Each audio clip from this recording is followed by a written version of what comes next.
Hello everyone, welcome back to my channel. मैं हूं lovely. स्वागत है आपका लवली की पाठशाला में। आज के इस वीडियो में हम पढ़ेंगे थॉर्नडाइक का सिद्धांत। आपके जितने भी टीचिंग एग्ज़ाम होते हैं या फिर अगर आप बीएड कर रहे हैं, बीटीसी कर रहे हैं, टीचिंग एग्ज़ाम से रिलेटेड किसी भी एग्ज़ाम में DSSB हो, सीटेट हो, टेट हो, हर एक एग्ज़ाम में आपका यहाँ से क्वेश्चन आता है। और थॉर्नडाइक का नियम जो है वो काफ़ी इंपॉर्टेंट है आपके लिए। हर एग्ज़ाम में आप प्रीवियस ईयर में देखे होंगे यहाँ से क्वेश्चन आया हुआ है। तो इस वीडियो में हम थॉर्नडाइक के सिद्धांत के बारे में पढ़ेंगे। उन्होंने किस पे प्रयोग किया, कैसे किया, और बिल्ली पे जो उन्होंने प्रयोग किया था कैसे कैसे किया, सारे प्रोसेस को स्टेप बाय स्टेप हम अच्छे से जानेंगे। उनके कौन कौन से नियम उन्होंने दिए, कौन कौन सा सिद्धांत दिया, उस सिद्धांत को भी हम डेफिनेशन उसका जानेंगे और अच्छे से उस सिद्धांत के बारे में भी डिटेल में पढ़ेंगे। साथ ही उन्होंने जो एसआर थ्योरी दिया है उसे भी हम जानेंगे कि एसआर थ्योरी क्या होता है, उसकी विशेषता क्या है, और इनकी थ्योरी से आपके एग्ज़ाम में कैसे कैसे प्रश्न आए हुए हैं, ये सब भी हम इस वीडियो में जानेंगे। तो वीडियो में अंत तक बने रहिएगा। आइए वीडियो को स्टार्ट करते हैं। देखिए, थॉर्नडाइक जो है वो अमेरिका के मनोवैज्ञानिक थे। सीखने की प्रक्रिया के स्वरूप को समझाने के लिए उन्होंने कुत्ते, बिल्ली और बंदर आदि जानवरों पे प्रयोग किया था। थॉर्नडाइक ने सीखने के सिद्धांत का प्रतिपादन जो है वो 1898 ईस्वी में अपनी पीएचडी शोध प्रबंध, जिसका शीर्षक है एनिमल इंटेलिजेंस था, वे पशु व्यवहार के अध्ययन के फलस्वरूप किया था। उन्होंने पीएचडी उन्होंने किस में किया था? तो एनिमल इंटेलिजेंस पे किया था उन्होंने पीएचडी, ठीक है। और उन्होंने कुत्ते, बिल्ली और बंदर पे प्रयोग किया था। थॉर्नडाइक एक जाने माने व्यवहारवादी थे। अंततः उन्होंने सीखने की व्याख्या व्यवहारवादी सिद्धांतों के अनुकूल की है। उन्होंने इसकी व्याख्या करते हुए कहा है कि जब कोई उद्दीपन व्यक्ति के सामने आता है तो उसके प्रति वो कई अनुक्रिया करता है। इसमें सही अनुक्रिया का संबंध उस विशेष उद्दीपन के साथ हो जाता है। इस संबंध को सीखना कहा जाता है तथा इस विचारधारा को संबंधवाद कहा जाता है। तो उन्होंने संबंधवाद का सिद्धांत दिया था। और सीखने की प्रक्रिया क्या होती है, उन्होंने बताया कि कोई उद्दीपन व्यक्ति के सामने आता है तो उसके प्रति वो कई अनुक्रियाएं करता है, जिसे हम सीखना कहते हैं। आइए आगे देखते हैं। थॉर्नडाइक का कहना है कि पशु या मनुष्य किसी कार्य को प्रयत्न तथा भूल की प्रक्रिया द्वारा सीखता है। मनुष्य किसी कार्य को तब सीखता है जब वो बार बार उसका प्रयास करता है या फिर भूल की प्रक्रिया करता है, तब उसे वो ज़्यादा सीखता है। इसके अनुसार प्रत्येक सीखने की परिस्थिति में शिक्षार्थी के सामने एक समस्या आती है। वह उस समस्या का समाधान करने के लिए अनेक प्रकार से अनुक्रिया करता है। इस अनुक्रिया में सही अनुक्रिया का शिक्षार्थी द्वारा चयन कर लिया जाता है और फिर बाद में यही सही अनुक्रिया उस समस्या के साथ संबंधित हो जाता है, जिसे हम सीखना कहते हैं, ठीक है। जब कोई मनुष्य किसी चीज़ को सीखना चाहता है तो बार बार प्रयत्न करता है और उस अनुक्रिया में जो भी अनुक्रिया द्वारा उसका चयन किया जाता है, जो उसकी समस्या का समाधान कर देता है, जो भी अनुक्रिया, उससे वो संबंध स्थापित हो जाता है और तब वो उस चीज़ को सीख जाता है। थॉर्नडाइक ने अपने सिद्धांत में सही अनुक्रिया को परिभाषित किया है। सही अनुक्रिया वह अनुक्रिया है जिसके करने के बाद शिक्षार्थी को पुनर्बलन मिलता है, यानी कि मोटिवेशन मिलता है किसी चीज़ को करने के लिए। यही कारण है कि थॉर्नडाइक के सीखने के सिद्धांत को उद्दीपन अनुक्रिया पुनर्बलन सिद्धांत भी कहा गया है। तो आपके एग्जाम में आता है कि उद्दीपन अनुक्रिया का सिद्धांत किसने दिया है? तो ये थॉर्नडाइक ने दिया है। और थॉर्नडाइक ने सीखने का सिद्धांत दिया है। कैसे मनुष्य सीखता है यह अभी मैंने आपको अच्छे से एक्सप्लेन करके बताया है। आई होप आप समझ गए होंगे। अब हम जानते हैं कि थॉर्नडाइक ने बिल्ली पर पहेली बॉक्स के जरिए कैसे प्रयोग किया और उन्हें क्या क्या प्रोसेस इसमें अपनाया, ठीक है।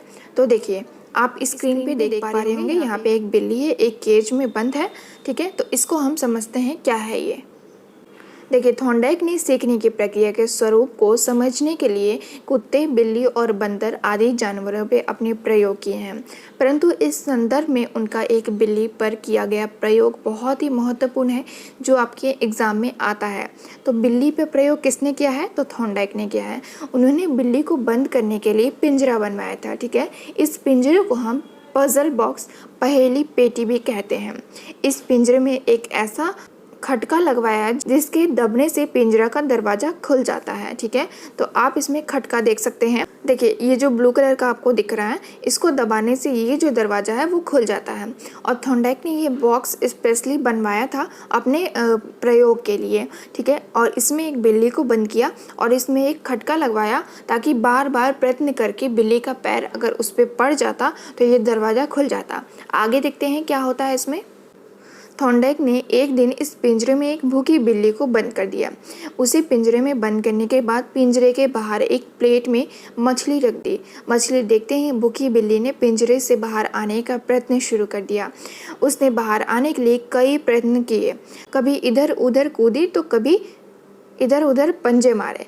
इस प्रयत्न में एक बार उसका पंजा अचानक उस खटके पे पड़ गया जिसके दबने से पिंजरा का दरवाज़ा खुलता है।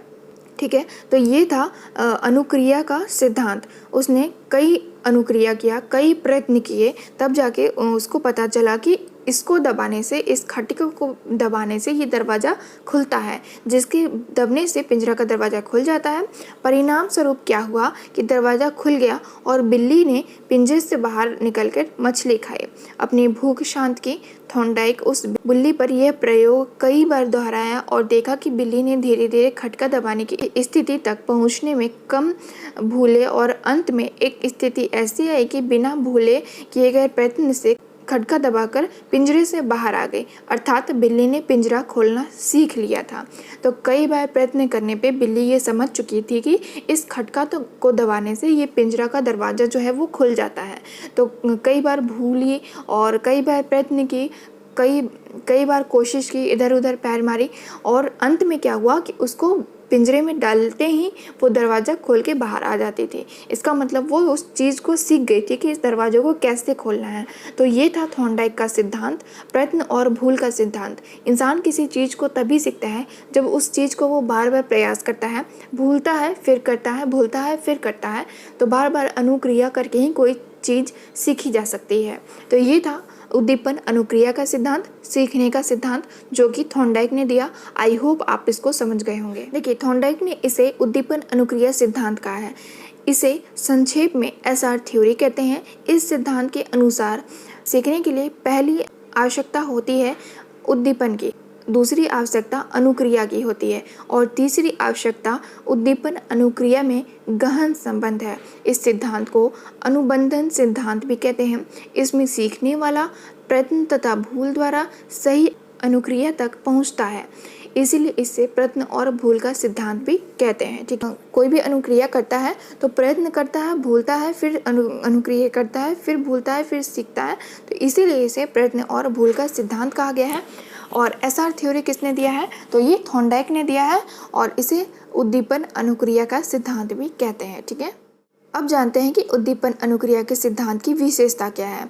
यह सिद्धांत संबंधवाद का समर्थन करता है। यह बात दूसरी है कि यह केवल उद्दीपन अनुक्रिया के संबंध में स्थापित होने को ही सीखना बताता है। इस संबंध के अनुसार सीखे हुए ज्ञान का प्रयोग कर पाना ही सीखना कहलाता है। यह सिद्धांत सीखने के लिए उद्देश्य का होना आवश्यक होता है। यह सिद्धांत उद्देश्य प्राप्ति के लिए सीखने वाले के प्रयत्न को आवश्यक बताता है। यह सिद्धांत सीखने के उद्देश्य के पीछे किसी प्रेरक अथवा अभिप्रेरक का होना आवश्यक बताता है। ठीक है, तो ये सारी उद्दीपन अनुक्रिया सिद्धांत की विशेषता है। अगर आपके एग्जाम में आता है तो आप यहाँ से लिख सकते हैं। अब जानते हैं कि थॉर्नडाइक के सीखने के नियम कौन कौन से हैं। तो थॉर्नडाइक ने सीखने के सिद्धांत के 3 महत्वपूर्ण नियम तथा 5 सहायक नियमों का वर्णन किया है। 3 मुख्य नियम हैं इनके और 5 उसके सहायक नियम हैं। सीखने के महत्वपूर्ण नियम इस प्रकार हैं: तत्परता का नियम, अभ्यास का नियम और प्रभाव का नियम। ये 3 मुख्य नियम हैं इनके। तत्परता का नियम की डेफिनेशन आप स्क्रीन पे देख सकते हैं और पढ़ सकते हैं। स्क्रीनशॉट ले लीजिए अगर आपको कहीं लिखना है तो। यह अभ्यास का नियम आप यहाँ से पढ़ लीजिए। वीडियो काफ़ी लंबी हो जाएगी मैं इसको एक्सप्लेन करने लगी तो नेक्स्ट वीडियो में हम इसको डिटेल में पढ़ेंगे। इसका नियम क्या है देखिए, आप स्क्रीन पे देख सकते हैं। अब जानते हैं कि सीखने के सहायक नियम कौन कौन से हैं। इन्होंने ऑक्सिलरी रूल ऑफ लर्निंग कौन कौन से दिए हैं। तो बहु अनुक्रिया का नियम इन्होंने दिया है, मानसिक वृत्ति या मनोवृत्ति का नियम दिया है इन्होंने, तत्व का नियम दिया है, अनुरूपता या सादृश्यता का नियम इन्होंने दिया है, और पांचवा लास्ट है साहचर्यात्मक स्थानांतर का नियम इन्होंने दिया है। तो ये 5 सहायक नियम थे उनके। नेक्स्ट वीडियो में हम इसको डिटेल में पढ़ेंगे, ठीक है। तो ये था थॉर्नडाइक का उद्दीपन अनुक्रिया का सिद्धांत। उन्होंने बिल्ली पे कैसे प्रयोग किया और एसआर थ्योरी क्या है, उनकी विशेषता क्या है, कौन कौन से उन्होंने मुख्य नियम दिए, गौण नियम दिए और सहायक नियम दिए, ये सब कुछ हम इस वीडियो में जाने हैं। आई होप सब कुछ आपको अच्छे से समझ में आई होगी। तो कमेंट करके बताइएगा। कोई डाउट हो तो आप कमेंट करके पूछ सकते हैं। मिलते हैं नेक्स्ट वीडियो में किसी नेक्स्ट इन्फॉर्मेशन के साथ। Thank you.